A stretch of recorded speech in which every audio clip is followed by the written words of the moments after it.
Mesdames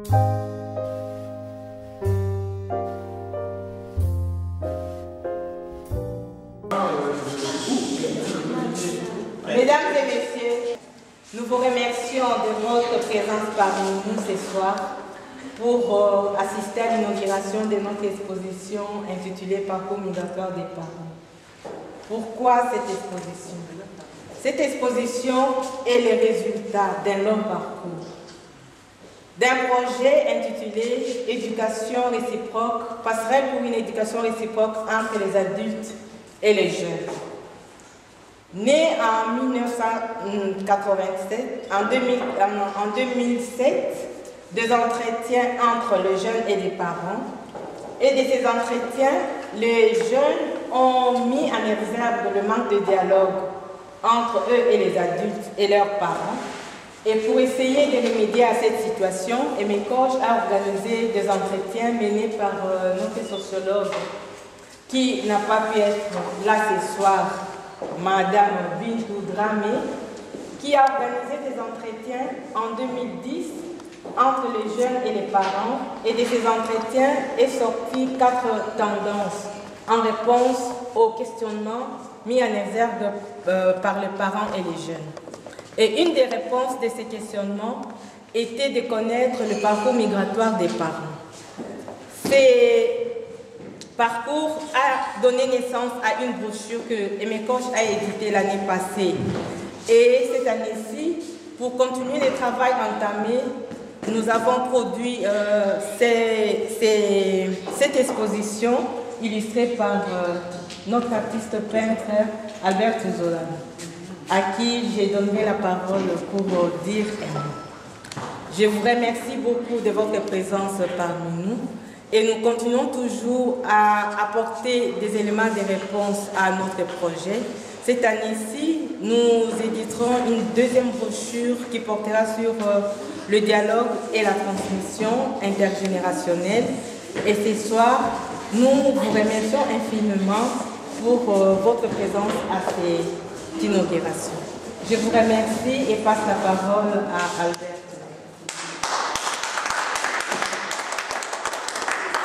Merci encore d'être là à l'inauguration de cette exposition. Je ne vais pas aller plus loin parce que les peintures même parlent. Ce sont des illustrations qui, sur base d'un livre qui a été déjà réalisé. Et ça, c'est le fruit de ce livre que j'ai mis sur toile, c'est-à-dire la continuité du livre. Maintenant, j'ai mis comme fond toile. Malheureusement, les châssis ne sont pas là, compte tenu des situations techniques que j'ai rencontrées ici. J'ai simplement graffé ça, mais peu importe. Bon, moi j'aurais souhaité, parce que ce n'est pas aussi facile, les gens viennent poser des questions. Vous verrez peut-être, vous regardez le numéro, il y a la liste qui est là. Ça peut vous orienter dans ces parcours même, comme ça, entrer dans les parcours. Et vous lisez, il y a le numéro qui est imprégné, juste il y a le numéro, le titre, donc le terme du sujet même, du sujet. Et dès que vous rencontrez des difficultés, ou soit les sujets ne concordent pas, parce qu'il faut d'abord creuser. Et là, moi, je pouvais quand même ajouter un plus pour expliquer l'exposition. Ceux qui ont des questions, en tout cas, n'hésitez pas à me trouver. Je suis là pour vous. Merci beaucoup.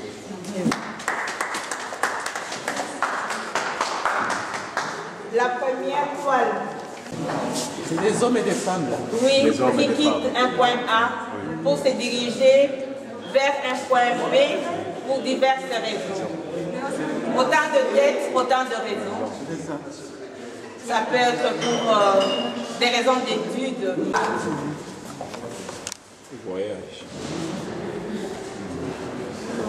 C'est un juif, cet homme-là.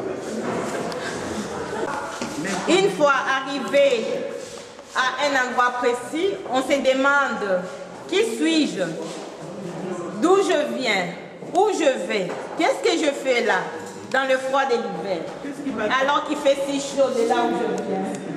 Ouais. Et là? Et ces tableaux symbolisent nos enfants, la connaissance. La connaissance qui est donnée par, entre autres, l'école. Et nos enfants, en allant à l'école, apprennent le code du pays d'arrivée plus vite. alors que les parents sont dans leurs souvenirs, dans la culture du pays de départ.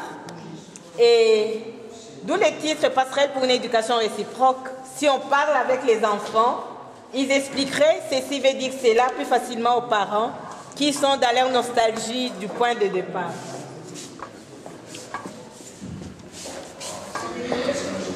Et ce tableau numéro 5 symbolise la réflexion.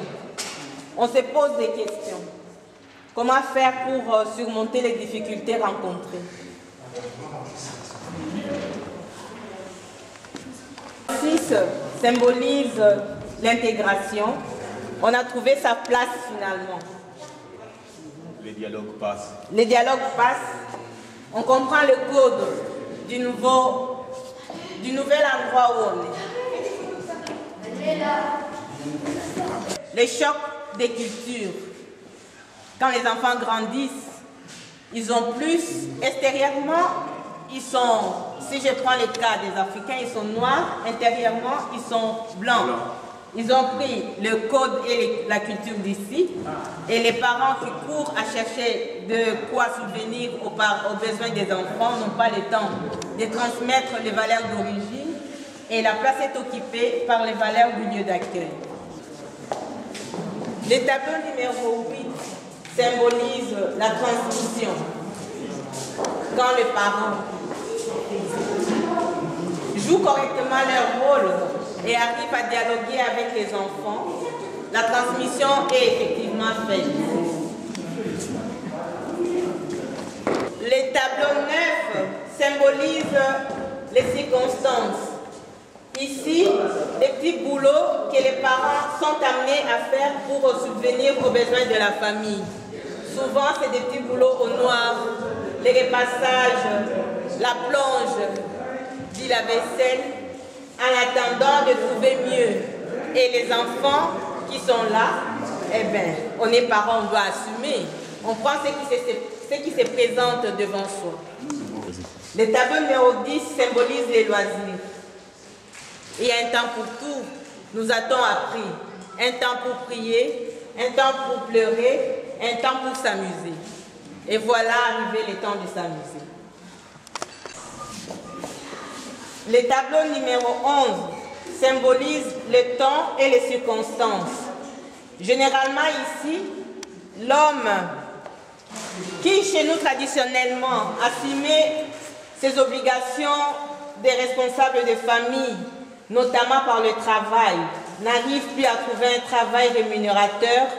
C'est la femme qui se lève le matin pour aller travailler, laissant son homme au lit, tout triste. Et cette situation crée beaucoup de problèmes au sein du couple et du ménage. Le tableau numéro 12 symbolise les besoins. Et face aux besoins qui sont nécessaires, on accepte n'importe quoi, on prend le travail qui se présente en mettant de côté toutes ses compétences. Et ses diplômes, bien sûr. Le tableau numéro 13 symbolise la communication. Cet homme, il est... Le tableau numéro 14 symbolise les attaches, le goût de la nourriture d'où on vient, que l'on essaye de reproduire ici. Tous ces souvenirs auxquels on tient tant et qui deviennent sacrés quand on est loin. Le tableau numéro 15 symbolise de nouveau la communication, le dialogue entre les parents, ici le père et les enfants. Le tableau numéro 16 symbolise les valeurs culturelles.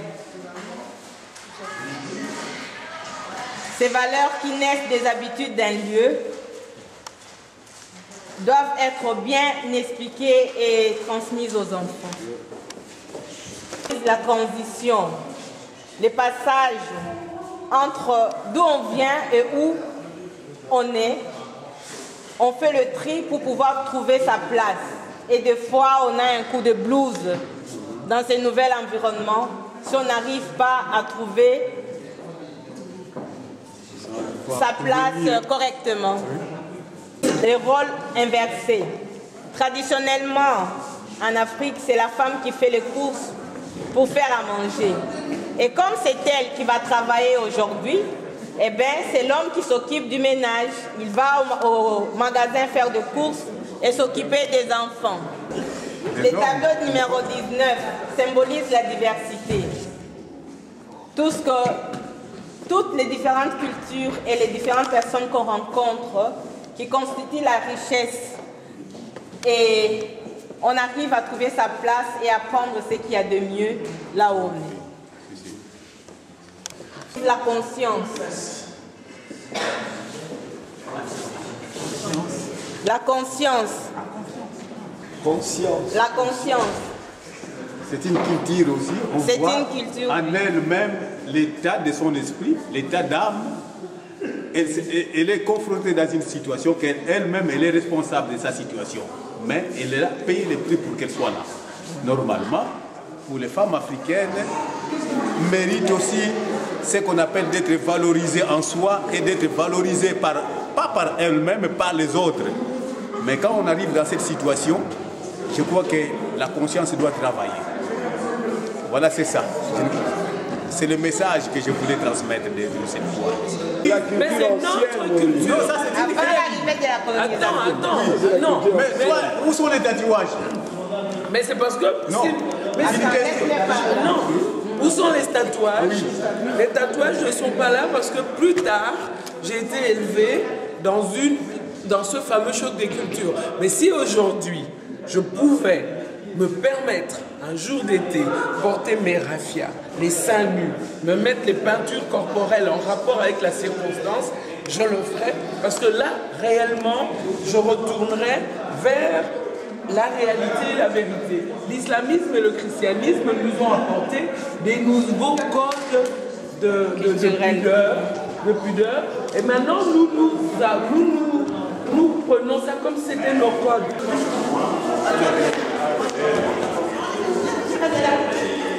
Allez, voilà. Et je vais... Ne vous en faites pas.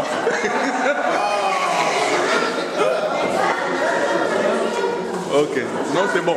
Oui.